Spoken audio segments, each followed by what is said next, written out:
जन्म से मृत्यु तक का आज हमारा जीवन कैसा गुजरता है अभी वर्तमान में, उसको पहले हम थोड़ा-सा समझने का प्रयास करें। और आप सबका जीवन गुजर के ही आया होगा, तो आप अपने जीवन को थोड़ा याद कर सकते हैं कि हमारा कैसा गुजरा। तो उसमें हम 3 कैटेगरी बना सकते हैं। एक बिल्कुल गरीब घर में बच्चा पैदा हुए कि वो वहाँ पैदा होता है, तो उसका मरने तक का जो सफ़र है वो ऑलमोस्ट कैसा रहता है, किन परेशानियों से जूझता है और जैसी ज़िंदगी चाहता है वो उसकी उसे प्राप्त हो पाती है कि नहीं हो पाती है। एक बिलो पॉवर्टी लाइन, एक मिडिल फैमिली और एक अमीर फैमिली, ऐसे 3 उदाहरण हम लेके चलते हैं। एक पहले हम उदाहरण लेके चलते हैं बिल्कुल बिलो पॉवर्टी लाइन, जो बीपीएल है, माने जिनकी कुछ खास इनकम है नहीं है, जिनका जैसे-तैसे काम चलता है। क्योंकि बच्चे तो वहाँ भी पैदा होते हैं। तो उन बच्चों का जीवन कैसे रहता है कि एक तो पैदा होने से पहले ही उनकी माँ को न्यूट्रिशंस नहीं मिलते, मतलब भरपूर भोजन नहीं मिलता है, जो कि एक गर्भ स्थित माँ को मिलना चाहिए। क्यों नहीं मिल पाता है? क्योंकि उसकी व्यवस्था अभी तक सरकारों ने अपने हाथ में नहीं ली है। तो वो उस माँ को खुद ही करनी पड़ती है, या उनका पति है या पिता है, कोई भी उनका अभिभावक है, वो करता है। और बिलो पॉवर्टी लाइन है तो वो ठीक से कर नहीं पाते, क्योंकि हर चीज़ पैसे से आती है। हर बात पैसे से आती तो आ नहीं पाती। उस माँ को जो एक रिलैक्स चाहिए उस 8-9 महीने जब वो गर्भवती रहती है, वो नहीं मिल पाता। मतलब एक तो न्यूट्रिशंस पूरे नहीं हो पाते, तो जो शरीर में कैल्शियम, फास्फोरस वगैरह-वगैरह जो एक चीज़ें चाहिए जिससे कि बच्चा एक हिष्ट-पुष्ट पैदा हो सके। उसमें कोई शारीरिक या जो फिजिकल स्ट्रक्चर है उसमें कोई कमी ना रह जाए। अधिकतम जो माएँ हैं, उनको कोई पोषण नहीं मिल पाता ठीक से, तो वहाँ जितने भी बच्चे पैदा होते हैं, वो सब कुपोषित टाइप से ही होते हैं, क्योंकि कुपोषित माँ है तो बच्चे कुपोषित ही होंगे। तो जन्म होते ही वो कुपोषण के शिकार रहते हैं। सबसे पहली समस्या पैदा हुए बच्चे की कि उनको जब जन्म मिलता है तो वो कुपोषित होते हैं। यूँ देखने में ऐसे लगते हों कि हाँ, हाँ, सब ठीक-ठाक है, व वगैरह-वगैरह ऐसा है। पर ओवरऑल वो वो कुपोषित रहते हैं, क्योंकि अल्टीमेटली खाने से ही होता है। ये इस शरीर में जितने भी एलिमेंट आते हैं सब, वो चाहे आयरन हो, कैल्शियम हो, फास्फोरस हो, हमारे सारे ऑर्गन फिट हों, ये सब अल्टीमेटली किससे होता है? हमारे चारों तरफ के वातावरण से प्लस हम जो खाते हैं उससे। और तो कोई इनटेक है नहीं हमारे बॉडी को बनाने के लिए। अधिकतम जो बच्चे हैं वो कुपोषित पैदा होते हैं, तो उनको एक समस्या पैदा होते ही मिल जाती है कि वो कुपोषित हैं। बीमार रहते हैं, ढंग से पाचन शक्ति काम नहीं करती है। दूसरा कि शुरू में बच्चे माँ का दूध ही पी सकते हैं ज़्यादातर, और बाज़ार का दूध तो गरीब आदमी कैसे खरीदेगा? बहुत मुश्किल है। तो माँ का दूध कब बनेगा? जब माँ को भरपूर आहार होगा। माने बच्चों को पैदा करने के बाद भी माँ को अगर आहार नहीं है, और गरीब माँ को तो जब गर्भावस्था के दौरान नहीं था तो बच्चा पैदा होने के बाद तो और भी मुश्किल हो जाता है। क्योंकि अगर वो माँ गर्भावस्था के दौरान कहीं काम भी कर रही थी, अब बच्चा पैदा करने के बाद तो वो भी संभव नहीं बचता, क्योंकि अब बच्चे को भी सँभालना है। तो उनकी इनकम कम ही होती है, पहले से जो भी कुछ हो रही होती थोड़ी बहुत। तो अगर माँ को ढंग से पोषण ना मिले तो बच्चे को माँ का दूध भी पर्याप्त मात्रा में नहीं मिल पाता, और उस माँ के दूध में भी पर्याप्त पोषण नहीं हो पाता, जो बच्चे को चाहिए। और बच्चा दूसरी चीज़ें खा पी नहीं सकता, और कोई थोड़ी बहुत हैं भी हैं तो वो महँगी रहती हैं, वो लोग खरीद नहीं सकते हैं। इन सब चीज़ों को ध्यान से सुनते जाइए, क्योंकि ख़ास तौर से वो लोग जिन्हें इस व्यवस्था में बहुत इंटरेस्ट है और चाहते हैं कि ये व्यवस्था अ, और भी लोगों की समझ में आए, समझाएँ, तो वो आप ही सब लोगों को समझाना है। और आप तब समझाएँगे जब इसको ठीक से विजुअलाइज़ कर पाएँगे कि हाँ, कुपोषण ऐसा तो है नहीं है कि कोई केवल शारीरिक क्षमता के लिए होता है। शरीर में मानसिक क्षमता भी पोषण का उस पे बहुत प्रभाव पड़ता है, पोषण और कुपोषण का। माने उसकी बौद्धिक क्षमता कैसी बनेगी, किन नेगेटिव स्थितियों में उसका लालन-पालन हो रहा है, इसका उसके मन पर, और मन बोले तो साइंटिस्ट भाषा में बोले तो न्यूरॉन्स पर, जो न्यूरॉन्स के पैटर्न बनते हैं, उस पर कैसा उसका असर बनता जाएगा। तो उसके न्यूरोटिक जो पैटर्न हैं, वो नेगेटिव टाइप के बनते चले जाते हैं। अभी वो बच्चा है, अभी वो कुछ नहीं कर सकता, दूसरे भी कुछ नहीं कर सकते इससे ज़्यादा कि वो उसको अच्छा भोजन दे दें, अच्छा खेल-खिलौना दें, अच्छा वातावरण दें, है ना? सुरक्षित वातावरण दें, ताकि उसके अंदर कोई न्यूरॉन्स के नेगेटिव पैटर्न ना बने। गरीब आदमी को ना ना तो ये सब समझ है, और उनमें कोई थोड़ा बहुत पढ़ लिख भी जाए, समझ भी हो, तो पैसे नहीं है तो कुछ कर नहीं सकता है। तो वो उस बच्चे को इन्हीं नेगेटिव स्थितियों में बड़ा होना होता है। बड़ा हो गया, 5 साल का हो गया, तो अब पढ़ाई भी उसकी होगी, इसकी संभावना भी कम ही रहती है।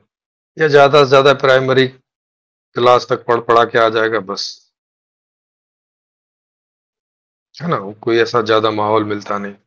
जहाँ वो रहता है, जहाँ उसकी फैमिली रहती है, वहाँ अधिकतम बच्चे पढ़ने में नहीं होते हैं, तो उसे कोई ऐसा माहौल नहीं मिल पाता कि पढ़ाई नाम की भी कोई चीज़ है, पढ़ाई भी कोई एक इंटरेस्टिंग चीज़ है, वगैरह-वगैरह। मतलब उससे इनका साक्षात्कार ही नहीं होता, तो कोई बात ही नहीं रहती। उनके जो माँ-बाप हैं वो भी कम पढ़े लिखे हैं, दूसरा कि उनको समझ में आता है कि हल्का-फुल्का कुछ पढ़ भी लेगा तो उससे कोई जॉब वॉब मिलने वाली है नहीं है, क्योंकि बहुत सारे पढ़े लिखे लोगों को वो बेरोज़गार देख रहे हैं, न्यूज़ सुनते हैं, पूछते हैं, देखते हैं, अरे भैया वो फलाने का बालक को जॉब लग गया, ना भैया कहाँ जॉब वॉब है, कुछ जॉब वॉब नहीं। तो उनका कोई इंटरेस्ट होता नहीं कि एक तो हम वैसे ही खाना-पीना मुश्किल से जुटा पा रहे हैं, ऊपर से इसमें बच्चों को पढ़ाने में इन्वेस्ट कर रहे हैं, और बाद में कुछ पता नहीं कि नौकरी मिलेगी इसको, नहीं मिलेगी। तो वो लोग ज़्यादा इंटरेस्टेड होते नहीं उस तरह से। अब आप देखो कि अब वो बच्चा जो है उन्हीं बच्चों में, क्योंकि वहाँ पे कोई स्टैंडर्ड भी नहीं है, और वहाँ गाली-गलौज बहुत होती है। जहाँ बिलो पॉवर्टी आप लाइन जाएँगे तो वहाँ उस तरह के माहौल में लोगों को बहुत दिक्कतें होती हैं एक-दूसरे से, बहुत परेशानियाँ होती हैं। तो वहाँ लड़ाई-झगड़े होते रहते हैं, छोटे लड़ाई-झगड़े, बड़े लड़ाई-झगड़े। लड़ाई-झगड़े होते हैं तो गाली-गलौज भी खूब होती है। तो वो बच्चे भी बड़े होते-होते गाली-गलौज सीखने लग जाते हैं, मतलब वही उनका स्कूल जैसा बन जाता है, कि वहाँ वो गाली-गलौज ही करते हुए बड़े होते हैं। और वो गाली-गलौज वहाँ आम सी बात रहती है। कोई वहाँ ऐसा बोलता भी नहीं कि अरे अरे, बच्चों को बच्चे हो तुम क्यों गाली-गलौज कर रहे हो? कह भी नहीं सकते हैं, क्योंकि जब खुद बड़े-बड़े गाली-गलौज कर रहे हैं तो बच्चों को किस मुँह से बोलेंगे कि नहीं करो। और उनको ऐसा लगता भी नहीं कि गाली-गलौज करना कोई ऐसी अ, कुछ ऐसी आउट ऑफ थिंकिंग कोई मतलब कोई ऐसी गलत बात है। उनके यहाँ वो आम बात होती है ना? क्योंकि वहाँ हर आदमी गाली के बिना उसकी कोई बात शुरू ही नहीं होती है। उनसे कुछ ना कुछ ऊट-पटांग होता रहता है, तो बड़े भी उनको गाली देके ही बुलाते रहते हैं। तो आप समझ सकते हो कि शारीरिक लालन-पालन, मानसिक लालन-पालन सब खराब होता है उनका, नेगेटिव होता है। बाप से कुछ माँगा, 10 बार माँगा, एक आध बार बाप ने कोई आपकी माँग पूरी कर दी। माँ से कुछ बोला, माँ ने भी कर दी, 9 बार झड़क दिया, डाँट दिया, गालियाँ सुना दी। तो कोई भावनात्मक डेवलपमेंट भी नहीं हो पाता है। इमोशनल डेवलपमेंट जो होता है ना रिश्तों के बीच में, वो कब होता है? जब रिश्ते एक दूसरे के लिए पॉजिटिव रहते हैं। जैसे बच्चे ने कुछ माँगा और माँ ने फ़ौरन उसकी पूर्ति की, या पिता ने फ़ौरन उसकी पूर्ति की, या जो परिवार है उन्होंने उसकी जल्दी से पूर्ति की। तो बच्चे का जो इमोशनल अटैचमेंट है वो अपने घर वालों के साथ पैदा होने लगता है। तो इमोशनल अटैचमेंट होगा तो इमोशनल डेवलपमेंट होगा। इमोशनल डिटैचमेंट होगा तो इमोशनल गिरावट होगी।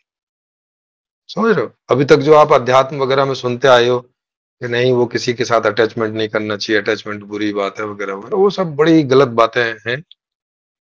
उनके लिए मैंने अलग से एक किताब लिखी है संपूर्ण जीवन दर्शन, वहाँ जाके उसको पढ़ेंगे तो आपको समझ में आएगा कि अब तक का जो अध्यात्म रहा है वो नेगेटिव रहा है। वो संबंधों को गलत मानता है। वो कहता है कि संबंधों में अटैचमेंट रखना बुरी बात है। विषयों में अटैचमेंट रखना बुरी बात है।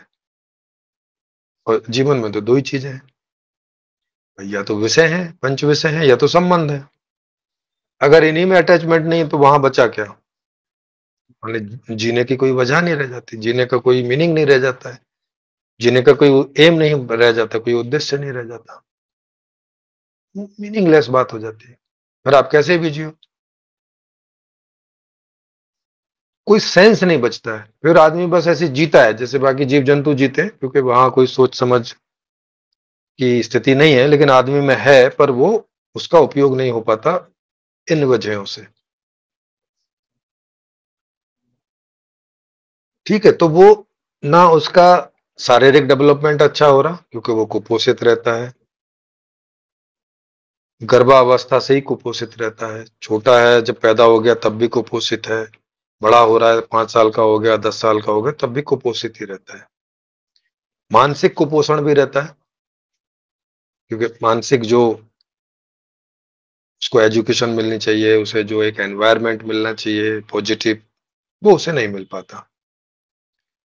भावनात्मक डेवलपमेंट नहीं हो पाता क्योंकि कोई रिश्ता उसको दिखता ही नहीं है कि मेरा कोई रिश्ता मेरे किसी काम का है, कोई रिश्ता है जो मुझे सुखी करना चाहता है या सुखी कर रहा है, तो किसी के साथ उसका अटैचमेंट हो ही नहीं पाता है। इनके अध्यात्म की दृष्टि से देखें तो जो गरीब बच्चा है उसकी पूरी जिंदगी ही आध्यात्मिक है, त्याग पूर्वक ही वो जी रहा है। विषयों का त्याग उसके जीवन में स्वाभाविक है, मतलब है ही नहीं है, विषय ऑलरेडी त्यागे ही हुए हैं, प्राप्ति नहीं है। रिश्तों की भी प्राप्ति नहीं हो रही है, वो भी त्यागे ही हुए ही है। एक मिनिमम पे काम चल रहा है कि बस चाहे से रोटी पानी, कुछ थोड़ा बहुत अपड़ा कपड़ा, रात को सोने को कुछ कहीं शेल्टर मिल जाए, बस इतने में उसकी जिंदगी सिमटी हुई है, सुखड़ी हुई है। वन टाइप ऑफ, जैसे जंगल में दूसरे जानवर उनको रहता है कि थोड़ा बहुत कहीं घास फूस मिल जाती है, पानी मिल जाता है, कहीं कोई पेड़ वेड़ के नीचे शेल्टर मिल जाता है, वो बस जीते रहते हैं। दैट्स दैट्स टाइप, कुछ खाने को मिल गया तो मिल गया, नियर टू द एनिमल उनका जो जीवन है वो उस तरह से चल रहा होता है। आप सोचें, अब बड़े होते तो जो घर से कुछ थोड़ा बहुत खाना पीना मिल रहा होता है वो भी बंद हो जाता है। बड़े होने पे खाना, आदमी की डाइट भी बढ़ जाती है, मांग मांग बढ़ने लगती है। अब अगर उसको कहीं काम मिला थोड़ा बहुत तो वहां भी कुपोषित होके चलता है कि क्योंकि कमी कमी ही रहती है, कभी इतना इतनी कमाई होती नहीं उनकी कि कभी अच्छे से भोजन खाएं, लगातार अच्छे से कपड़े पहने, अच्छे वातावरण में रहें, है ना, नहीं हो पाता। और फिर उनके बच्चे होने शुरू हो जाते हैं, पर ये सिलसिला, ये एक जो चक्र है बिलो पॉवर्टी लाइन वाला, ये ऐसे चलता रहता है, लगातार कुपोषित।